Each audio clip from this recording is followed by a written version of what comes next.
Welcome back to Producer's Toolbox. I am so happy to present part two of making horror films, the production side. And we are going to be examining the film of two Stanford University students. It is called Second Nature. It is a college horror film, a short feature. And let's take a look at a 1-minute clip. Did you touch it? Touch what? The painting.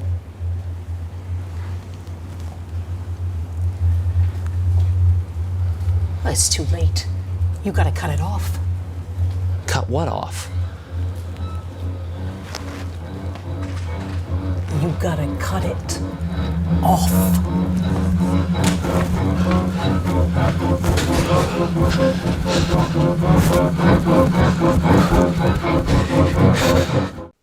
Welcome back. Well, let's meet the filmmakers. If you missed our last episode, Song Sipu and Cyprien Fasquelle are the filmmakers who achieved this, and it has received across the internet at least 10 million views. And we'll talk a little bit about that distribution, which was unintended, I think, but well deserved. So, guys, I want to talk about we talked about the planning, but now one of the things that really struck me when I watched the film was the cinematography. I thought it played that fine line between the camera being an actual character and an observer. And I thought, so we did talk a little, you planned it out a little, like when somebody's coming down the stairs and there's a really spiraling series of shots. Talk to me about that cinematography, please, Cyprien. Sure. So I guess when I have a film in mind, regardless of where the story comes from, this is actually work I can just do from my bed.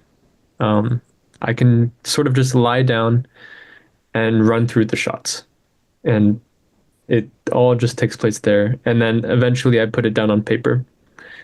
In this case, Songji had put down a kind of preliminary idea of all the shots he wanted. And of course, it makes it easier on me. And I just build off of that. And I'm like, okay, this is what we need to capture. This is what we need to convey. And using my ideas pre-production and then on the set, right? Because things always change. Once you get there, you're like, oh, actually, this might look great. This might be better. That was a huge thing. And so you also have to make the decision, as you were saying, do you want the camera to play a more active role with the characters and move with the characters and sort of continually shift to show what the character is focusing on?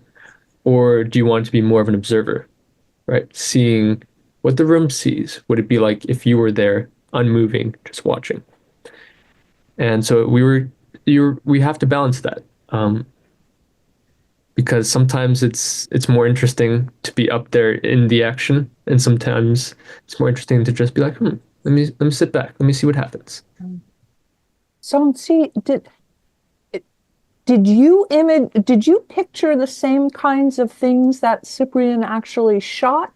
What was the interaction with the two of you between the visuals?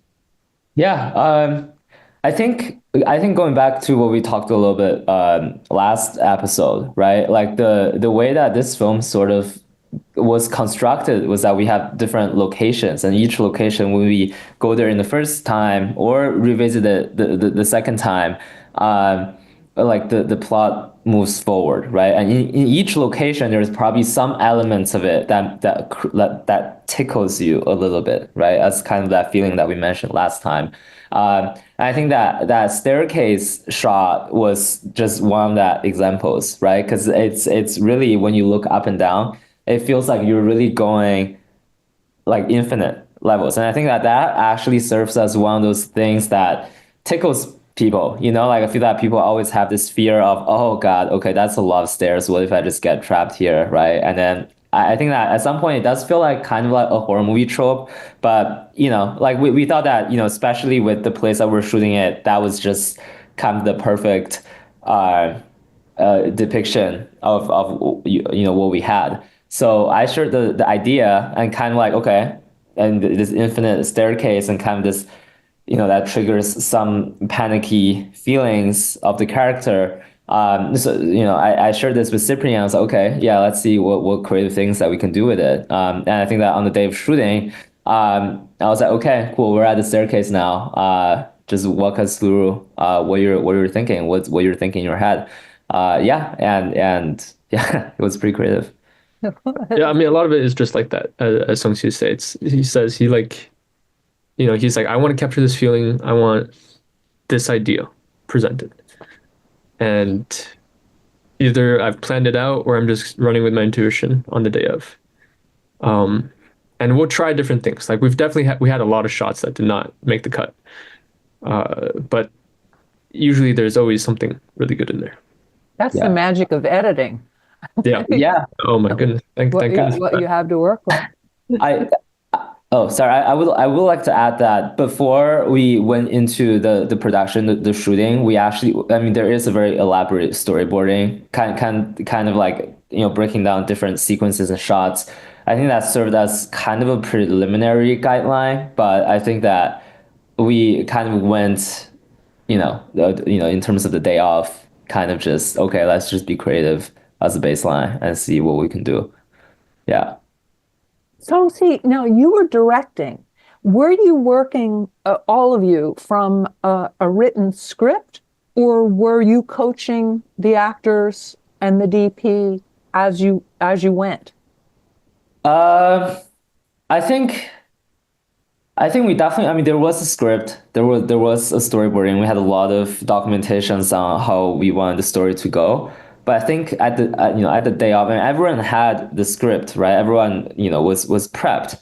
But at the day of, I mean, obviously with these things, you have different shots, and every shot you try different things, right? And of course the actors feel differently every time they go into an environment, right? And for example, we could potentially get some good input from the actors as well, right? In terms of, okay, maybe the actor who's Andre Brilliant is a great actor, also from Stanford. Like I think that he's the type of actor who goes into a sequence and is like, okay, cool, I feel it, right? Takes all the inputs that that he's seeing, like in the script, in the story, or some of the instructions, and he says, okay, cool, like this is maybe what I can try. And I think that at the end of each shot, I like to kind of just ask everyone, hey, like, is there anything that you kind of see that you wanted to give it a shot at, and just kind of just be, yeah, just let people do their thing to an extent. Yeah, I think that yielded good results. Oh. Did you run into any problems with sound? When I looked at that hallway and I thought, it's my guess that that was very live, with all those closed doors and stuff. Was that a problem at all? Or the actors individually mic'd? Did you use a fishbowl? What'd you do? I can talk a bit about that. Okay. Since I was responsible for all the technical. It was I actually had in the equipment I had, I was missing these kind of foamy bits on the mics. Oh, So the they were just, windscreen yeah, things? like little The windscreen. little fuzzy things? Yeah, Yeah. And they were supposed to go on the top of the lavalier. And yeah, I have one. I I didn't honestly I didn't have that much experience miking people up. Most of my experience came from being mic'd up, and then but I've had a lot of experience shooting sound uh, with a boom pole, so like from above the scene. But I can't do that if I'm also holding the camera. So uh, I tried to mic up as best as I could, and we were running into some issues with like the sound of rubbing, which usually those windscreens really help take care of when you put it against your clothes. But especially when Andre is running, like we don't want to restrict his movement and be like, oh, just run without your chest. Like that's not really how it works and won't give a convincing performance. So we did our best there. We adjusted the sound because we listened back to it a few times, and we did get a few good takes. And then in cases where we really couldn't salvage the audio, we are like, okay, we could just rebuild it in post. And a lot of times that is what you have to do, Yeah. especially in even large production films when you have a big crowd. A lot of the voices you're hearing around are not shot there. I've ADR. worked in ADR, and we're one by one saying our lines, and then all of a sudden you layer 50 people, um, and audience can't tell. One of the sound studios where I do my work, they do a lot of ADR in New York for episodic TV and stuff. And he told me that 30% of that dialogue has to be re-recorded. So they just plan on that and bring those same actors back. And you need the same actors. Right. But but yeah. Well, what about the lighting? Songzi, any did you have anything to do with that? Or what did you do with those long, shiny hallways? Yeah, I think in terms of lighting, actually the environment gave us some advantage in the sense that in the lighting in the hallway are pretty consistent, right? And they're also pretty eerie as well. So everything is pretty much evenly lit up, which gave us a lot of flexibility in post. Actually, we definitely played around with different in terms of post of color correction everything. But I think that when we're looking at lighting, that actually goes into a little bit on how actually kind of eerie the hallway that already is. Like everything's evenly lit up, like eerily evenly lit up. So that I think that definitely worked to our advantage a little bit. So now, how important is sound in a horror situation? Yeah, I mean, I think that a lot of sequences that's I think from my view, it probably even does 50% of the work or even more to some extent in some of the sequences, uh, because I think that sound does right, it does impact a lot of the perceptions of that people could have on the sequence. And I think that I think we had some pretty creative sound designs that delivered some of that feeling in our movie. I know sometimes you kind of just have to prick the surface with something to really like animate those existing inner fears, I think. And the right kinds of things that, chalk on a blackboard, the things that make us uncomfortable. We don't even need the visual to become uncomfortable with it. Sound is, as Song Chi's saying, sound is supremely important, and in some cases, like in many cases, sound will reaffirm what you're supposed to feel from the visuals, Mm. right? Yeah.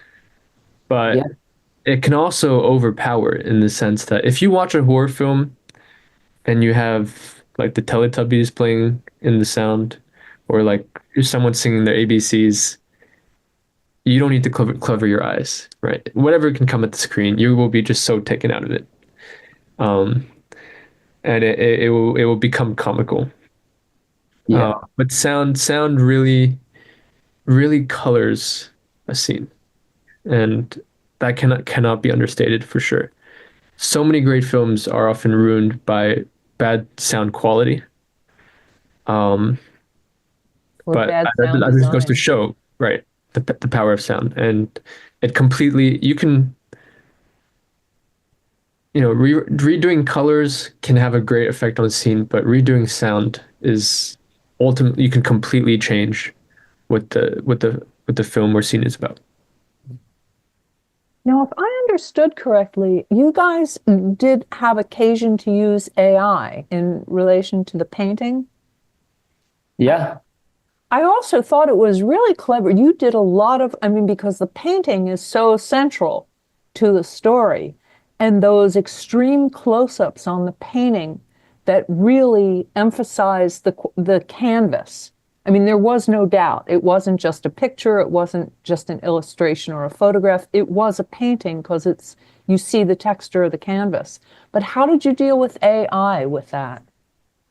Yeah. So basically, to provide more context, in the film, well, the idea is that that painting leads to kind of a parallel space, right? And I think that's one of the reasons why the first painting in the hallway, when I first moved into the dorm, triggered me a little bit.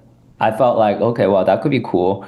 But then the thing is that we weren't going to use that painting, right? And if we were to make a movie, if we were to have shots in that parallel world, we have to find a place that looks like it, right? So that could be a lot of production overhead. And then that's why we thought, what if we just work backwards? What if we just go to a place that we know would be a good location for us to shoot, like produce those scenes, and then convert the scene into back into a painting, right? And then the problem is, okay, we actually found a location that works really well. We took some initial photos that would convert well into a landscape, and then we gave it to our artist, Padmaja. She's a really great painter, but even then, she's like, okay, this probably needs a little bit more time for me to convert the style from a very realistic photo as it is to a painting that of in the style that we had in mind. And then that's why we realized, oh hey, there's so much happening in AI right now. In particular, diffusion models actually do a really good job, like tweaking the styles of a particular image, right? So we tried a bunch of different stuff. We tried a bunch of different tools, and just tweaked our original photo into a painting style of the one that we like, pretty much the way that we imagined, and then we give it to our artist Padmaja, and then she's like, okay, yeah, I could work with this. This actually gave me a lot of help in terms of the particular color I could use to quickly replicate the painting in the way that we have in mind. So that helped us a lot. In the scenes where they're touching it, did you have, was that something you added later, or did you actually have a substance on the painting itself that was coming off on the actors? Yeah, we actually added the substance ourselves because we realized that that actually gave us the most realistic effects. We actually did consider, we had a lot of discussions, technical discussions on how we would recreate the sequence that we had in mind, but we just realized we actually had Ivory Chen, which is a great animator, and she has a lot of experience with production and CGI. And after discussion, we realized it was just too hard to do, right? Because we would have to analyze each frame, and we also tried a bunch of Gen AI tools. It was just the results were not optimal.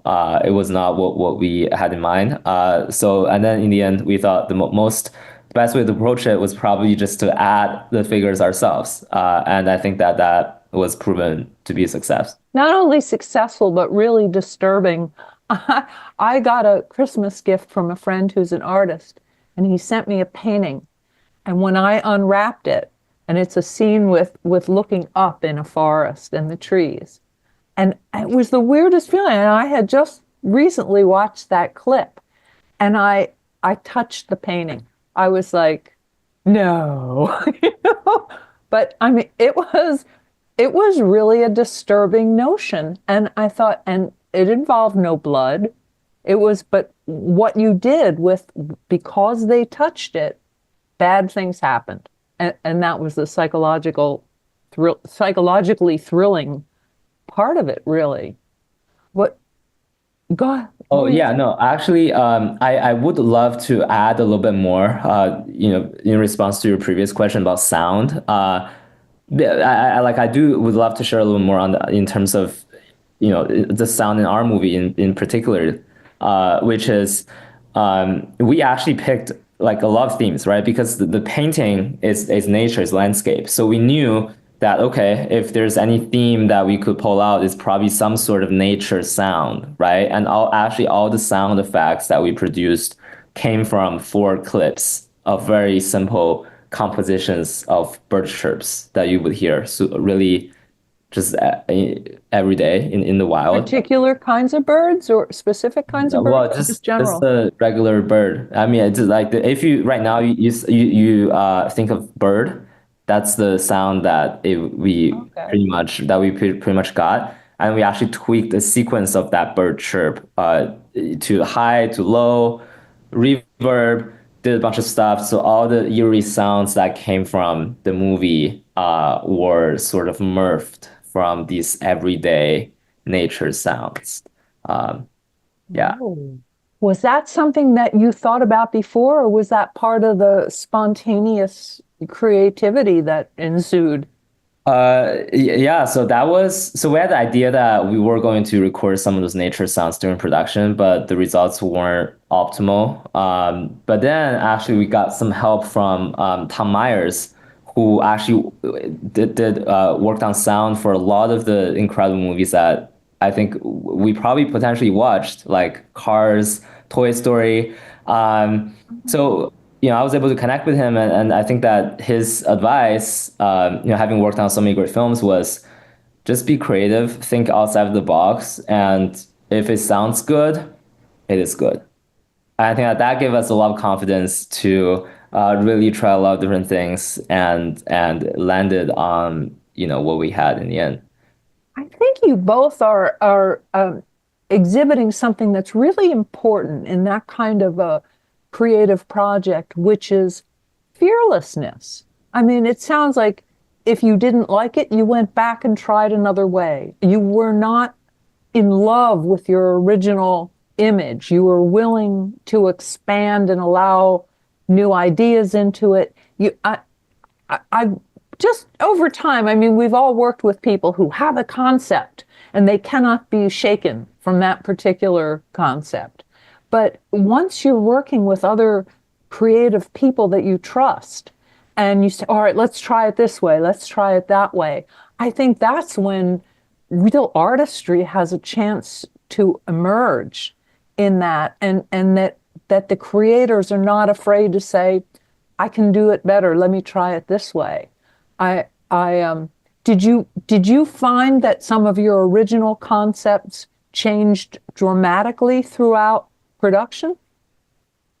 I think yes, in a way. I think one of the things that I think that really come to my mind was actually our long hallway shot, that one take. We actually did not have that previously planned out. We didn't really think that that could be a one take, right? But on the day of, actually, Cyprian, I love you to share more about it. But we just ran. I mean, Cyprian had an idea. I was like, okay, yeah, let's do one take. 3 minute long, one take. The 2 pages of script. Let's do it. Yeah, and then that's what we did. Cyprian, you want to share more about it? Sure, sure. No, it was. I mean, Songsi and I are both huge fans of long takes, or one take projects. And I'm always super impressed by them because for me, it's kind of the most fun. And I'll explain it in the sense that one of the most gratifying things for a cinematographer is having a great shot, right? You frame it well, the focus is where you want it, whether it's changing or not, the characters are moving as you want, and there is a bit of like a something I like to do, which is like breathing with the character. And oftentimes the audience doesn't see this, but like if the character sits up, camera will go up a tiny bit or like move and this. And there's all these like subtle active and reactive framing techniques. Now, when you take a long shot and you're a one take, you're basically stringing together a bunch of these frames. And so that to me, even craft wise, is like a huge test, right? It's me, I'm dancing with the actor, and I'm saying, okay, we're gonna do this together. And during this movement, this is our relationship. Once we get here, this is our relationship. Once we get there, this is our relationship. And I will block it out with them to say, this is where we're gonna be. Make sure you're looking this direction when I'm here. Make sure you hit that beat. We actually had some long takes where we actually cut them short because they were just too long for this film. So we cut it up a little bit, but ultimately, I think when Song-Chi said, "Let's do one take," I was like, "Yes, yes, okay," because it's so much fun, and I get to really feel involved. And it's a bit of a workout, but you know, it's Did you mean really you're breathing with the actor, you physically as the cinematographer, not as the camera, but you're physically breathing in time with the actor I and do my that's best to. I do translating my through the best to. I camera? do my best. I have to both look at the camera, make sure the framing is right, and look at the actor. Where are they going to go next? Right? And I have to position myself to predict that. And oftentimes, if I can, I want to hide my movements in their movements. So if they're stepping, I want to step with them. Um, and some cinematographers get really good because sometimes you have to take live audio and you have to hide your footsteps with the actors. Thank goodness we didn't have to do that here. No Foley. I've had to do that. Oh my goodness, so many takes. But um, you, it's best to just work with the actors, and it's you're really dancing with them when you're moving with them. Uh, and it's very different than being still on a tripod. And there's a constant relationship of acting and reacting, which you kind of have to do to adjust. And the actors are doing the same. I'm like, this is the distance. I want you to maintain it. I have to run backwards, so stick to my speed, right? Um, because I mean, if they're running forward, they can adjust more easily and exaggerate a little. But it's a constant dance. Are you working with a steady camera or is it a stationary camera? We were working with a gimbal, Okay. so basically mini Steadicam. So it's a hydraulic motion with It's or- yeah, it uses so older gimbals are all mechanical, and these ones have electric motors, and so you basically balance it as best as you can, and the motors will take care of all the little vibrations. Yeah. well, the lesson here is you need a director and a cinematographer who know what the heck they're doing. And you guys really you did an amazing job. But can you each give me give our audience some encouragement or advice for anybody who's thinking about, okay, I'm gonna give a horror film, short or long, a shot. What would you say, Song Si?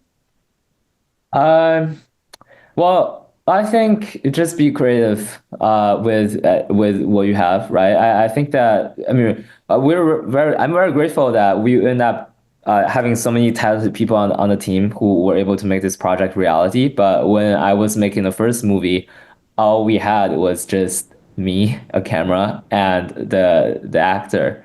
And I think that sometimes you just be creative and see what comes out of it. And sometimes, a lot of times, that the results will surprise you. Like that. Cyprian, what would you suggest? In a similar vein, I would just suggest try things out. I think let your inner child come out, and children pick things up a lot very quickly, not just because of brain plasticity, but also just the way they're learning is not like, oh, I have to get this project, get this goal, meet this thing, and then move on. They're just like, this is the medium. I'm going to experiment, play around, explore. This seems like a crazy idea, but I want to try it. And you can learn a lot more by pushing on those boundaries, especially when you're starting out, right? Just trying things out for yourself so you truly understand what is my relationship with camera, what is my relationship with this scary horror story, and these types of things. And I just cannot understate trying things out.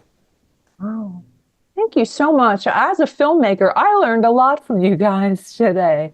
Thank you. You made me think differently about some things. And I think to be a bit braver as well. You do. You have to step outside your own comfort zone and your own box. So, well, we hope you'll go back and watch this film and think about how it could apply, be inspired, and try different stuff and pull your most talented acquaintances in on the gig. And please join us again next time on Producer's Toolbox. Thank you.